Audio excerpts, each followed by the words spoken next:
kick off by saying what a sad day it is for the Port Adelaide Footy Club and no doubt the Melbourne Footy Club and the Adelaide Footy Club with the passing of Dean Bailey. He was such a huge part of our premiership side in 2004 and spent a great deal of time as backline and midfield coach of our club. Just a really great footy person, really smart and had one of the best sense of humours you're ever likely to meet, so everyone at the club's really feeling it today. He's a great bloke. He's one of the best blokes you've met in footy. Yeah, he was, and I think the best thing about footy is the people you get to meet and spend time with, and he was certainly one of those, and certainly stayed in contact with him, and yeah, I guess just a little bit shocked by how sudden it's all been. How big a role did he play in 04? Yeah, massive. I think we had one of the best coaching panels going around with Mark Williams, Phil Walsh, Dean Bailey, Jeff Morris, and his photo is up on the corridor as you walk through Alberton headquarters of the premiership side, and he's front and centre with his usual smiling face, so certainly won't be forgotten. What about your early days when you were starting out, Kane? Yeah, he was midfield coach for a number of years there, so I worked really closely with him, and as I said, just a really smart footy person, but I think he had the real balance of general life and being able to separate that from footy. He was good, great for advice away from footy as well. And I ask you why you're here as well for electoral purposes. Why are you here to particularly set an example? Yeah, obviously we're going to be away for the election this weekend, so really important that we, get our vote in. One of the best things about living in Australia is that you get the opportunity to vote. So, we take that pretty seriously, and I want to make our vote count before we're away on important business this weekend. Just preparations for round one. How much more advanced is Port Adelaide this year compared to going into round one 2013, where you sit as a whole club and as a playing group? Yeah, it's hard to put an exact number on it, but obviously we're much better off than we were this time last year. 2 years into our game plan, another pre-season into some of our younger players, so that's always going to help. Certainly how much that counts for on Sunday night, I'm not too sure, but I think we're at a pretty good place as a group, and a lot of guys pushing for selection, which makes it, puts us in a good spot. Who are some of the young guys you think could break into the round one side? Yeah, I'm not too sure. Obviously, Cleary and Impey have been the ones that everyone's been talking about and performed really well throughout the pre-season. So as I spoke about, that's just great for the footy club and puts pressure on everyone. So, we know that we've certainly got to perform as individuals and more importantly as a side, if you want to put your hand up for selection. How's Paul Stewart coming along as well with the car? I think he's got a scan today, so not exactly sure how serious it is until we get those results back. I'd say he'd be in some doubt for this weekend. Gray's back?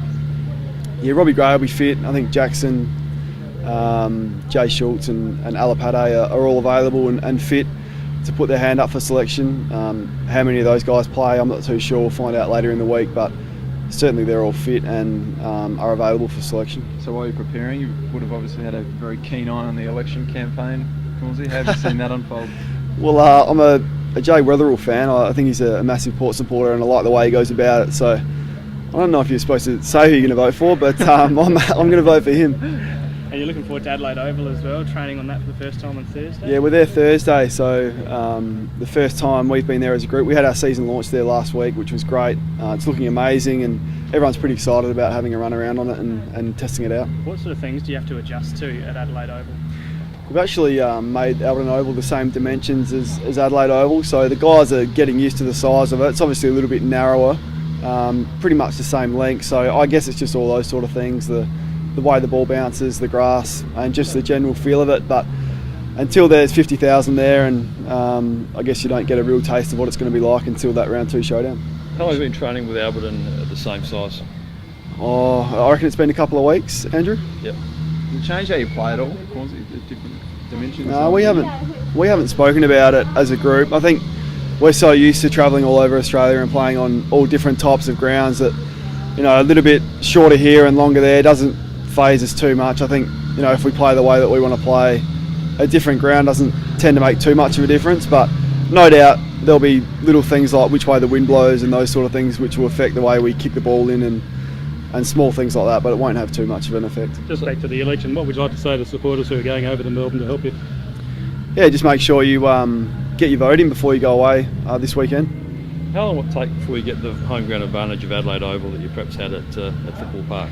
Well, I don't reckon it will take long. I think our supporters are a pretty vocal bunch, and I think that's the thing you notice most is when you play at home versus away is the support you get and the noise from your crowd. So that'll give us a massive lift, and I'm expecting that to kick off as soon as we get there in round 2. And this expectations on Port this year. Last year there weren't great ones. Last year you finished 5th. So what are the internal expectations of the club this year? Yeah, I think that's something we're all going to have to deal with, is a little bit more expectation, a little bit more pressure, but I think that's a great thing. I think that's what the good sides have to deal with. So, people are expecting us to do more things this year and improve again, and certainly that's what we're expecting of ourselves. So the external pressure is nothing more than what we put on ourselves. What about the hunger in the group after bowing out in the second round last year? Yeah, pretty hungry group. Probably as driven a group as I've ever seen. I think that comes from the captain, and he's one of the most driven footballers I've ever seen, and sets a great example for the rest of the group. So, if it's young guys in their first or second year, I haven't seen as guys as hungry as that for a fair while. Is the top 4 reachable, do you think? I'm not too sure. We'll just see how it goes. It's it's a long way off. 22 rounds of footy before we worry about that. So we're not putting any limits on ourselves, and if we play the way we know we can play, then we're pretty confident we can beat most sides. There's a lot of time to put into analysing Carlton's game so far. What have you broken that down a bit? Yeah, not really. We'll tend to do that later in the week. The trap is to fall into worrying about them too much earlier in the week, but the coaches will have a pretty good handle of that, and they would have watched them over the pre-season, and as a team, when the side's selected, we'll sit down as a group and go through that in more detail. Kane, you've been there for a long time. How does this group compare to others you've played a part of at approaching a season? No, it's good. I think it's each year your list turns over by a number of players and new ones come in, and it's always exciting round 1. So I think the overwhelming feeling this stage of the year is that of excitement, and just looking forward to the pre-season being done with. It's been a difficult one, and getting into the real stuff. How difficult? Like the hardest last few guys? Yeah, it's hard to know. 14 years, I can't even remember back that far, and to break them down and work out which one's the hardest or not, I'm not too sure. But yeah, certainly found it difficult, and we got the work that we needed to get in. Can I just ask you on the vet? I know you've mentioned this before, but your take on the possibility that the vets rule will be abolished, and how that can affect you and others of your ilk?